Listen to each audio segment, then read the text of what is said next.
राधे कृष्णा आप सभी को। आज की वीडियो में आपको सुनाऊंगी बृहस्पतिवार की कथा। बहुत ही उत्तम व्रत है और बहुत ही सुंदर कथा। चलिए शुरू करते हैं। एक समय की बात है, भारतवर्ष में एक राजा राज करता था।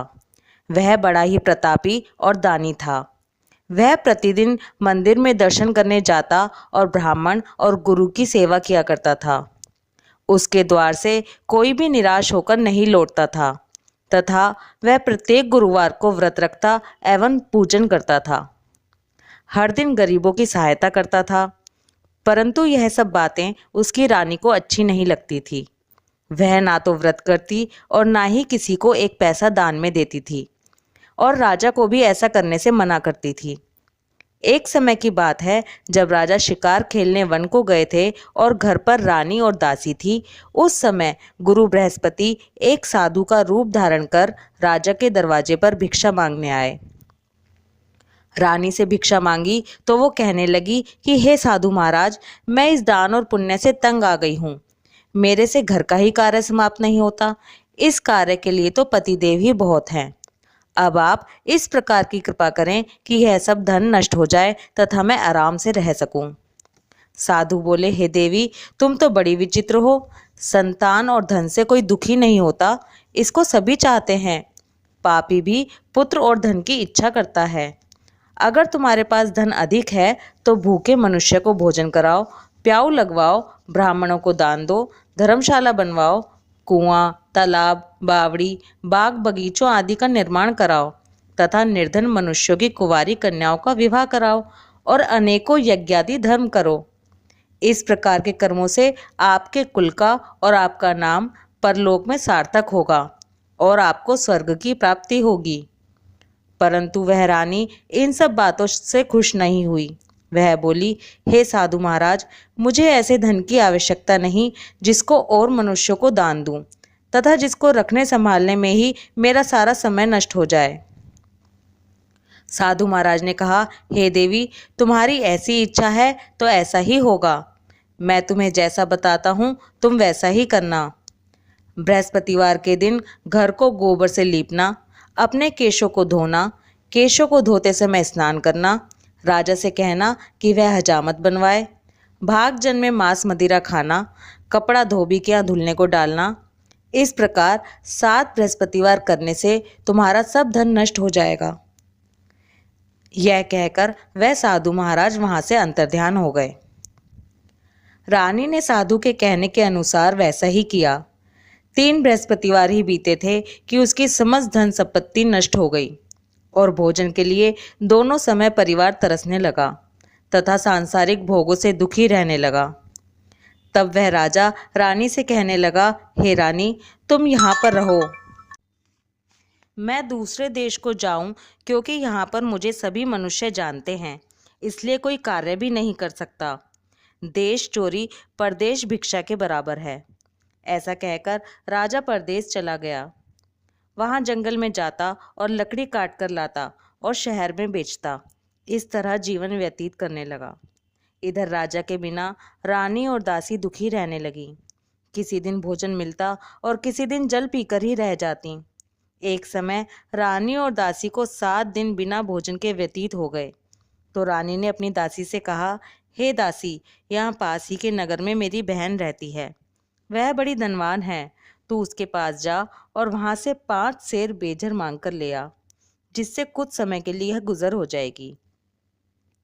इस प्रकार रानी की आज्ञा मानकर दासी रानी की बहन के पास गई तो रानी की बहन उस समय पूजन कर रही थी, क्योंकि उस रोज बृहस्पतिवार का दिन था। जब दासी ने रानी की बहन को देखा तब उससे बोली, हे रानी, मुझे तुम्हारी बहन ने भेजा है, मुझे 5 सेर बेजर दे दो। इस प्रकार दासी ने अनेक बार कहा, परंतु रानी ने उत्तर नहीं दिया, क्योंकि वह उस समय बृहस्पतिवार की कथा सुन रही थी। इस प्रकार जब दासी को किसी प्रकार का उत्तर नहीं मिला तो वह बहुत दुखी हुई और क्रोधवश लौटकर अपने गांव को आकर रानी के पास आकर बोली, हे रानी, आपकी बहन बहुत ही धनी स्त्री है। वह छोटे लोगों से बात भी नहीं करती, क्योंकि मैंने उनसे कहा तो उन्होंने कोई उत्तर ही नहीं दिया। मैं वापस चली आई। रानी बोली, हे दासी, इसमें उसका कोई दोष नहीं है। जब बुरे दिन आते हैं तब कोई सहारा नहीं देता। अच्छे बुरे का पता विपत्ति में ही लगता है। जो ईश्वर की इच्छा होगी वही होगा। यह सब हमारे भाग्य का दोष है। इधर उस रानी की बहन ने सोचा कि मेरी बहन की दासी आई थी, परंतु मैं उससे नहीं बोली, इससे वह बहुत दुखी हुई होगी। यह सोच कथा को सुन और विष्णु भगवान का पूजन समाप्त कर वह रानी अपनी बहन के घर चल दी और आकर अपनी बहन से कहने लगी, हे बहन, मैं बृहस्पतिवार का व्रत कर रही थी जब तुम्हारी दासी आई, परंतु जब तक कथा होती है तब तक ना उठते हैं और ना बोलते हैं, इसलिए मैं ना बोली।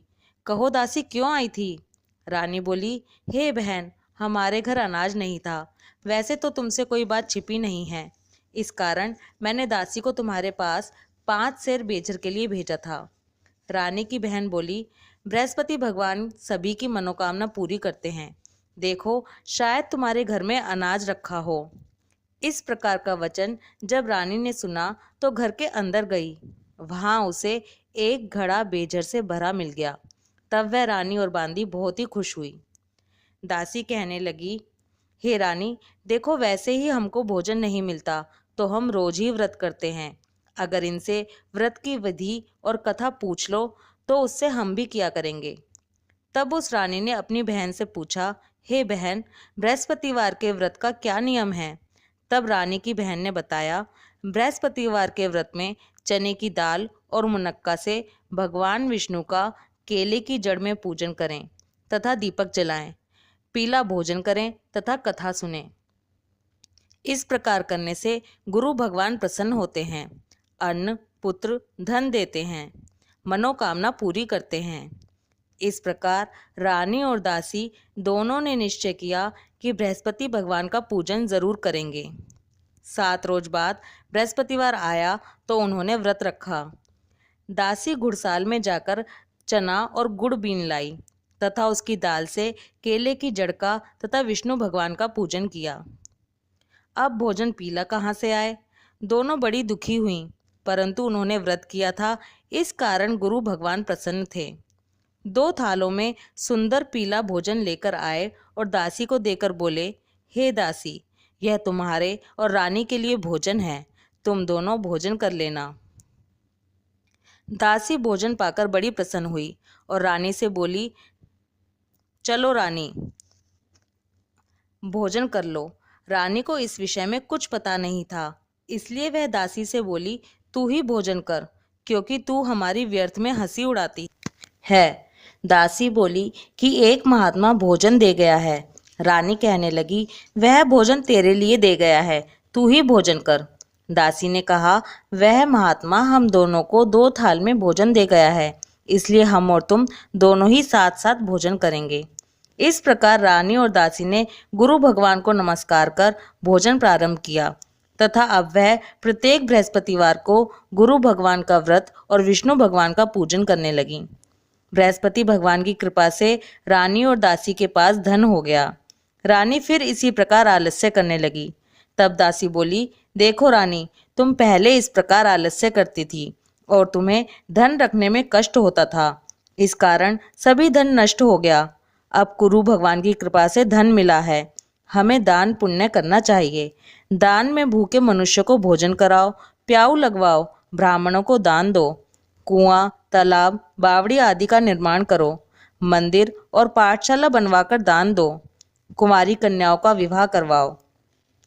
धन को शुभ कार्यों में खर्च करो, जिससे तुम्हारे कुल का यश बढ़े तथा स्वर्ग प्राप्त हो और पितृ प्रसन्न हो। तब रानी ने इसी प्रकार के कर्म करने प्रारंभ कर दिए तो काफी यश फैलने लगा। एक दिन रानी और दासी विचार करने लगी कि ना जाने हमारे राजा किस दशा में होंगे, उनकी कोई खोज खबर नहीं है। गुरु भगवान से उन्होंने प्रार्थना की तो एक दिन भगवान ने रात्रि में राजा से स्वप्न में कहा, हे राजन, उठ, तेरी रानी तुझको याद करती है, अपने देश को चला जा। राजा प्रातःकाल उठा और विचार करने लगा, स्त्री खाने और पहनने की ही साथी होती है, पर भगवान की आज्ञा मानकर वह अपने नगर के लिए चलने को तैयार हुआ। इससे पूर्व जब राजा परदेश चला गया था तो परदेश में दुखी रहने लगा। प्रतिदिन जंगल में से लकड़ी बीनकर लाता और उन्हें शहर में बेचकर अपने दुखी जीवन को बड़ी कठिनता से व्यतीत करता था। एक दिन राजा दुखी होकर अपनी पुरानी बातों को याद करके रोने लगा। तब उस जंगल में बृहस्पति देव एक साधु का रूप धारण करके आए और राजा के पास आकर बोले, हे लकड़हारे, तुम इस सुनसान जंगल में किस चिंता में बैठे हो, मुझको बतलाओ। यह सुनकर राजा के नेत्रों में जल भर आया और साधु की वंदना कर बोला, हे प्रभो, आप सब कुछ जानने वाले हो। इतना कहकर साधु को अपनी कहानी सुना दी। महात्मा दयालु होते हैं। वे राजा से बोले, हे राजन, तुम्हारी स्त्री ने बृहस्पति देव का अपमान किया था, जिस कारण तुम्हारी यह दशा हुई। अब तुम किसी प्रकार की चिंता मत करो, भगवान तुम्हें पहले से अधिक धन देगा। देखो, तुम्हारी स्त्री ने बृहस्पतिवार का व्रत प्रारंभ कर दिया है और तुम मेरा कहना मानकर बृहस्पतिवार का व्रत करके चने की दाल व गुड़ को जल के लोटे में डालकर केले का पूजन करो। फिर कथा कहो और सुनो, भगवान तुम्हारी सारी मनोकामनाओं को पूरा करेंगे। साधु को प्रसन्न देखकर राजा बोला, हे प्रभु, मुझे लकड़ी बेचकर इतना पैसा नहीं मिलता जिससे भोजन करने के उपरांत कुछ बचा सकूं। मैंने रात्रि में अपनी रानी को व्याकुल देखा है। मेरे पास कुछ भी नहीं है जिससे उसकी खोज खबर मंगा सकूं। और फिर मैं बृहस्पति देव की कौन सी कथा कहूं, यह भी मुझको मालूम नहीं है। साधु ने कहा, हे राजन, तुम किसी बात की चिंता मत करो। बृहस्पतिवार के दिन रोजाना की तरह लकड़ियां लेकर शहर को जाओ। तुमको रोज से दुगना धन प्राप्त होगा, जिससे तुम भली भांति भोजन कर लोगे तथा बृहस्पति देव की पूजा का सामान भी आ जाएगा। बृहस्पतिवार की कहानी इस प्रकार से है। प्राचीन काल में एक ब्राह्मण था। वह बहुत ही निर्धन था। उसके कोई भी संतान नहीं थी। वह नित्य पूजा पाठ करता, परंतु उसकी स्त्री बहुत मलिनता के साथ रहती थी। वह ना स्नान करती, ना किसी देवता की पूजा करती।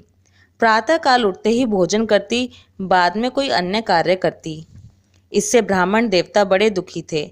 बेचारे बहुत कुछ कहते थे, किंतु उसका कोई परिणाम न निकलता। भगवान की कृपा से ब्राह्मण की स्त्री के कन्या रूपी रत्न पैदा हुई और वह कन्या अपने पिता के घर में बड़ी होने लगी। वह बालिका प्रातः स्नान करके विष्णु भगवान का जाप करने लगी, बृहस्पतिवार का व्रत करने लगी। अपने पूजा पाठ को समाप्त करके स्कूल जाती तो अपनी मुट्ठी में जौ भरकर ले जाती और पाठशाला जाने के मार्ग में डालती जाती। वही जो स्वर्ण के हो जाते तो लौटते समय उनको बीनकर घर ले आती थी। एक दिन वह बालिका सूप में सोने के जौ को फटक कर साफ कर रही थी तो उसकी माँ ने देख लिया और कहा, हे बेटी, सोने के जौ को फटकने के लिए सोने का सूप होना चाहिए। दूसरे दिन बृहस्पतिवार था। इस कन्या ने व्रत रखा और बृहस्पति देव से प्रार्थना करके कहा, हे प्रभु, यदि मैंने आपकी पूजा सच्चे मन से की हो तो मेरे लिए सोने का सूप दे दो। बृहस्पति देव ने उसकी प्रार्थना स्वीकार कर ली। रोजाना की तरह वह कन्या जौ फैलाती हुई स्कूल को गई और जब लौटकर जौ बीन रही थी तो बृहस्पति देव की कृपा से रास्ते में सोने का सूप मिला। उसे वह घर ले आई और उससे जौ साफ करने लगी, परंतु उसकी माँ का वही ढंग रहा। एक दिन की बात है, वह कन्या सोने के सूप में जौ साफ कर रही थी। उसी समय उस शहर का राजपुत्र वहां से होकर निकला। इस कन्या के रूप और कार्य को देखकर मोहित हो गया और अपने घर जाकर भोजन तथा जल त्याग कर उदास होकर लेट गया। राजा को इस बात का पता लगा तो अपने मंत्रियों के साथ अपने पुत्र के पास गए और बोले, हे पुत्र, तुम्हें किस बात का कष्ट है? किसी ने तुम्हारा अपमान किया है या कोई और कारण है? सो कहो, मैं वही कार्य करूंगा जिससे तुम्हें प्रसन्नता हो। राजकुमार ने अपने पिता की बातें सुनी तो वह अपने पिता से बोला, हे पिताजी, आपकी कृपा से मुझे किसी बात का दुख नहीं है, ना ही किसी ने मेरा अपमान किया है, परंतु मैं उस लड़की के साथ विवाह करना चाहता हूँ जो सोने के सूप में जौ साफ कर रही थी। यह सुनकर राजा आश्चर्य में पड़ गया और बोला, हे पुत्र, इस तरह की कन्या का पता तुम ही लगाओ, मैं उसके साथ तुम्हारा विवाह अवश्य करवा दूंगा। राजकुमार ने अपने पिता के वचन सुनने के पश्चात उस लड़की के घर का पता बतलाया। राजकुमार के बताए पते के अनुसार मंत्री उस लड़की के घर गए और ब्राह्मण कन्या का विवाह राजकुमार के साथ संपन्न हो गया।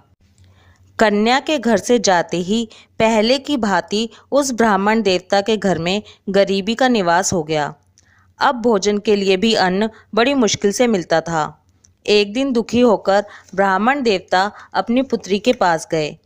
बेटी ने पिता की दुखी हालत को देखकर अपनी माँ का समाचार पूछा। तब ब्राह्मण ने सभी हाल कह सुनाया। कन्या ने बहुत सा धन देकर अपने पिता को विदा किया। इस तरह ब्राह्मण का कुछ समय सुखपूर्वक व्यतीत हुआ। कुछ दिन बाद फिर वही हाल हो गया। ब्राह्मण फिर अपनी कन्या के यहाँ गया और सभी हाल कहा तो लड़की बोली, हे पिताजी, आप माताजी को यहाँ ले आइए। मैं उन्हें यह विधि बता दूंगी जिससे आपकी गरीबी दूर हो जाए। वह ब्राह्मण देवता अपनी स्त्री को साथ लेकर बेटी के घर पहुंचा तो पुत्री अपनी माँ को समझाने लगी, हे माँ, तुम प्रातः काल उठकर प्रथम स्नान आदि करके विष्णु भगवान का पूजन करो तो सब दरिद्रता दूर हो जाएगी। परंतु उसकी माँ ने उसकी एक भी बात नहीं मानी और प्रातः काल उठकर अपनी पुत्री और बच्चों के जूठन को खा लेती थी। एक दिन उसकी पुत्री को बहुत क्रोध आ गया और एक रात में कोठरी से सभी सामान निकाल दिया और अपनी माँ को उसमें बंद कर दिया। प्रातः काल उसमें से माँ को निकाला तथा स्नान आदि करा के पूजा पाठ करवाया तो उसकी माँ की बुद्धि ठीक हो गई और फिर प्रत्येक बृहस्पतिवार को व्रत रखने लगी। इस व्रत के प्रभाव से उसकी माँ भी बहुत ही धनवान तथा पुत्रवती हो गई और बृहस्पति देव जी की कृपा से स्वर्ग को प्राप्त हुई तथा वह ब्राह्मण भी सुखपूर्वक इस लोक से सुख भोगकर स्वर्ग को प्राप्त हुए। इस तरह कहानी कहकर साधु देवता वहां से लोप हो गए। धीरे धीरे समय व्यतीत होने पर फिर बृहस्पतिवार का दिन आया तो राजा जंगल से लकड़ी काटकर किसी शहर में बेचने गया। उसे उस दिन और दिन की अपेक्षा अधिक धन मिला। राजा ने चना, गुड़ आदि लाकर बृहस्पतिवार का व्रत किया। उस दिन से उसके सभी क्लेश दूर हुए, परंतु जब दोबारा बृहस्पतिवार आया तो वह व्रत करना ही भूल गया। इस कारण बृहस्पति भगवान नाराज हो गए। उसी दिन उस नगर के राजा ने विशाल यज्ञ का आयोजन किया तथा शहर में यह घोषणा करवा दी कि कोई भी मनुष्य अपने घर भोजन ना बनाए तथा आग भी ना जलाए। समस्त लोग मेरे यहाँ भोजन करने आए। इस आज्ञा को जो नहीं मानेगा उसको फांसी की सजा दी जाएगी। इस तरह की घोषणा संपूर्ण नगर में करवा दी गई। राजा की आज्ञा अनुसार शहर के सभी लोग भोजन करने गए, लेकिन लकड़हारा कुछ देर से पहुंचा, इसलिए राजा उसको अपने साथ घर लिवा ले गए और ले जाकर भोजन करा रहे थे तो रानी की दृष्टि उस खूंटी पर पड़ी जिस पर उसने अपना हार लटका रखा था। वह वहां पर दिखाई नहीं दिया तो रानी ने हार की चोरी के अपराध में लक्कड़हारे को सिपाही बुलवाकर उसको जेलखाने में डलवा दिया। जब राजा जेलखाने में गया तो बहुत दुखी होकर विचार करने लगा कि ना जाने कौन से पूर्व जन्म के कर्म हैं जिसके कारण मुझे ऐसा दुख प्राप्त हो रहा है। फिर राजा उसी साधु को याद करने लगा जो जंगल में मिला था। उसी समय तत्काल बृहस्पति देव साधु के रूप में प्रकट हो गए और उसकी दशा को देखकर कहने लगे, अरे मूर्ख, तूने बृहस्पति देवता की कथा नहीं की, इस कारण तुझे दुख प्राप्त हुआ। अब चिंता मत कर, बृहस्पतिवार के दिन जेल खाने के दरवाजे पर 4 पैसे पड़े मिलेंगे, उनसे तू बृहस्पति देव की पूजा करना, तेरे सभी कष्ट दूर हो जाएंगे। बृहस्पतिवार के दिन उसे 4 पैसे मिले। राजा ने उसी पैसे की सहायता से अपना व्रत और पूजन किया। उसी रात्रि को जब राजा सो रहा था तो बृहस्पति देव ने राजा को स्वप्न में कहा, हे राजन, तुमने जिस आदमी को जेलखाने में हार की चोरी के अपराध में बंद कर रखा है वह निर्दोष है, वह राजा है, उसे छोड़ देना। रानी का हार उसी खूंटी पर लटका हुआ है, अगर तू ऐसा नहीं करेगा तो मैं तेरे राज्य को नष्ट कर दूंगा। राजा प्रातःकाल उठा तो रानी का हार खूंटी पर टंगा देखकर लक्कड़हारे को बुलाकर क्षमा मांगी तथा राजा को योग्य सुंदर वस्त्र आभूषण देकर विदा किया। गुरुदेव की आज्ञा अनुसार राजा अपने नगर को चल दिया।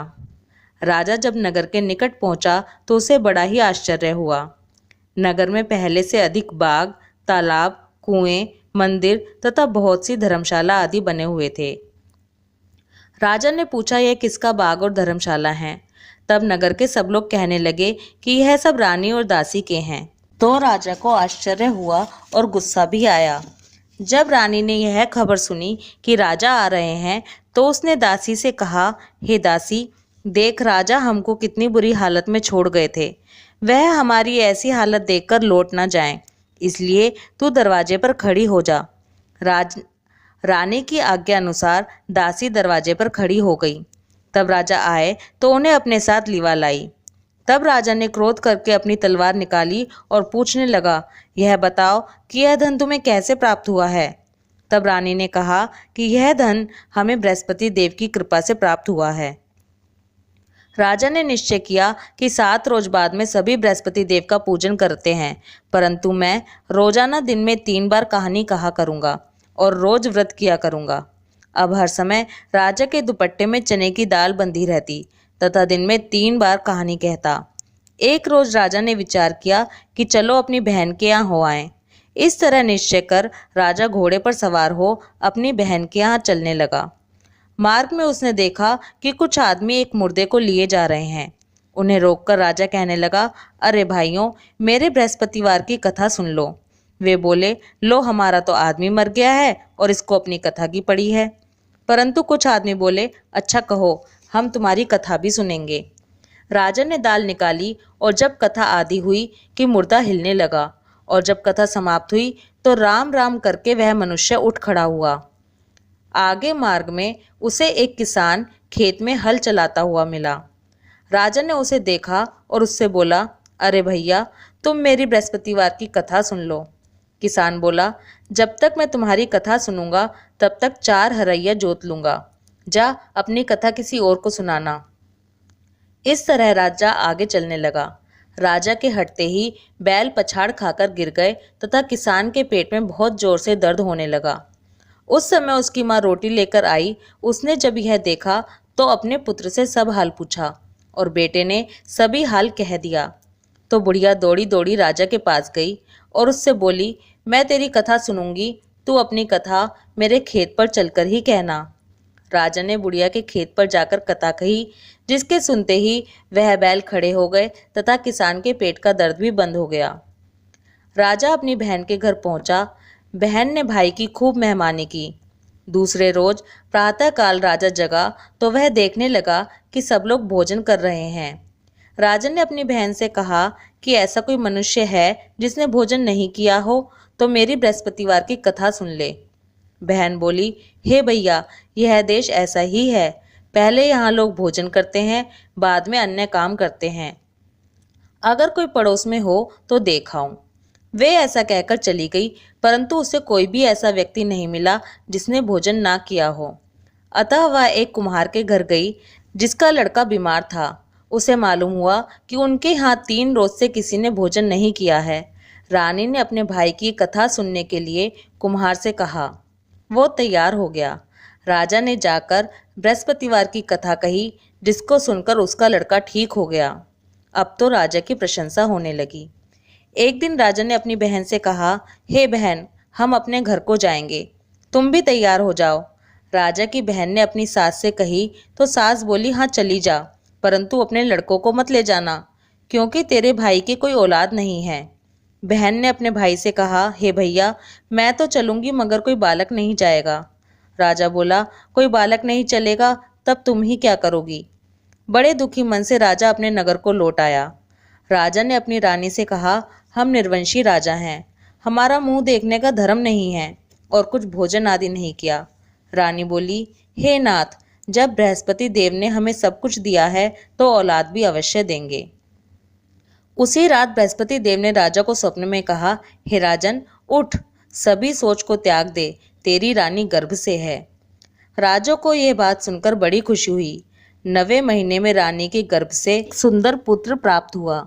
तब राजा बोला, हे रानी, स्त्री बिना भोजन के रह सकती है, बिना कहे नहीं रह सकती।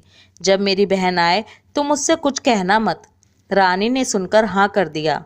जब राजा की बहन ने शुभ समाचार सुना तो वह बहुत खुश हुई तथा बधाई लेकर अपने भाई के घर आई। तब रानी ने कहा, घोड़ा चढ़कर तो नहीं आई, गधा चढ़ी आई। राजा की बहन बोली, भाभी मैं इस प्रकार ना कहती तो तुम्हें औलाद कैसे मिलती। बृहस्पति देव ऐसे ही हैं, जैसी जिसके मन में कामनाएं हैं सभी को पूर्ण करते हैं। जो सद्भावना पूर्वक बृहस्पतिवार का व्रत करता है एवं कथा पढ़ता है या सुनता है और दूसरों को सुनाता है, बृहस्पति देव उसकी सभी मनोकामनाएं पूर्ण करते हैं।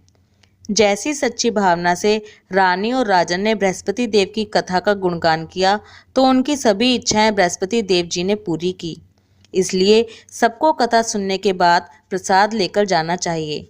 हृदय से उनका मनन करते हुए जयकारा बोलना चाहिए। बोलो बृहस्पति देव भगवान की जय, विष्णु भगवान की जय। राधे कृष्णा। जय बृहस्पति देवा, ओम जय बृहस्पति देवा। छिन छिन भोग लगाऊं कदली फल मेवा, ओम जय बृहस्पति देवा। तुम पूर्ण परमात्मा तुम अंतर्यामी, स्वामी तुम अंतर्यामी। जगत पिता जगदीश्वर तुम सबके स्वामी, ओम जय बृहस्पति देवा। चरणामृत निज निर्मल सब पातक हरता, सकल मनोरथ दायक कृपा करो भरता, ओम जय बृहस्पति देवा। तन मन धन अर्पण कर जो जन शरण पड़े, प्रभु प्रकट तब होकर आकर द्वार खड़े, ओम जय बृहस्पति देवा। दीन दयाल दयानिधि भक्तन हितकारी, पाप दोष सब हरता भव बंधन हारी, ओम जय बृहस्पति देवा। सकल मनोरथ दायक सब संशय हारी, विषय विकार मिटाओ संतन सुखकारी, ओम जय बृहस्पति देवा।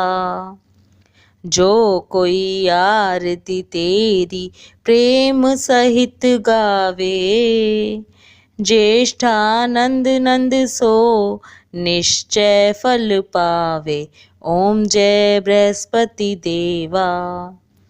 ओम जय बृहस्पति देवा, ओम जय बृहस्पति देवा। छिन छिन भोग लगाऊं कदली फल मेवा, ओम जय बृहस्पति देवा, ओम जय बृहस्पति देवा। बोलो बृहस्पति देव भगवान की जय।